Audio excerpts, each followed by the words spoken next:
All right, my good friend Jolene Brown's here today. How are you? I'm excellent. How are you, Jason? I'm doing good. Let's go ahead and talk about that investor, maybe that first-time investor, and how that sort of looks. Why don't you describe to me what you sort of, how's this sort of look in your eyes for first-time, investors?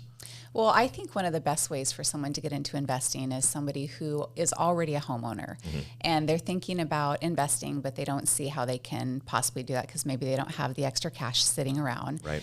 And using their current property to springboard into investing is, I think, a fantastic way to start building a portfolio. I totally agree with you. So the strategy is sort of like this. You buy your first-time purchase, maybe you pull a home equity line of credit out on the house, do a cash-out refinance, or maybe you save some money, and then you buy the next house. Because if you buy a property just individually as investment property, you need 25% down. Exactly. If you just now take it to the next house where you take that old house, make it a rental, and buy the next one, you only need 5% down. Right. Right. And so you look at that.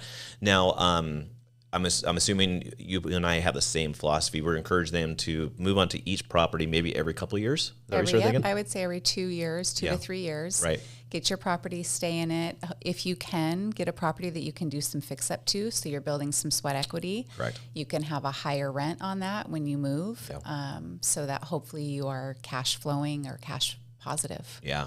Most people are not aware. Average rents on a single-family dwelling go up about 5% per year.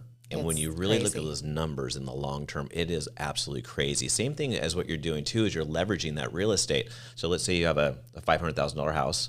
You buy the next one at $700,000. Now you got $1.2 million that you're leveraging, and you should get about 5% appreciation per year on average as well. So the numbers become really dynamic. I did a video on this a couple months ago. It's about a 14-minute video. We'll link it below. But it shows how you build real estate over 6 properties from the beginning to the end, and I think people will love that. Those numbers are staggering. I mean, it really becomes ridiculous, especially if you can put yourself in your shoes like what your parents bought their house 40 years ago. Exactly, yes. What is that house worth today, right? And you're just having that person make the rent for you. They're making your mortgage payment for you.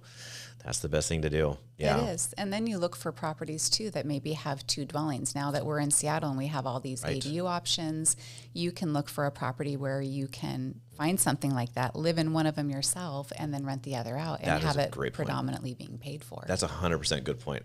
Really, really good point. That is a new thing that we haven't dealt with for years, and now it's new in the last, 12 or 24 months, right? Yes. That's a big deal. And huge shift in the laws to allow all of that, too. Yeah, huge. Yeah, so that is a really good point. If you guys have any real estate questions, reach out to Jolene. She's fabulous. She's one of my favorites. Like and subscribe. Talk to you soon. Bye-bye. Bye.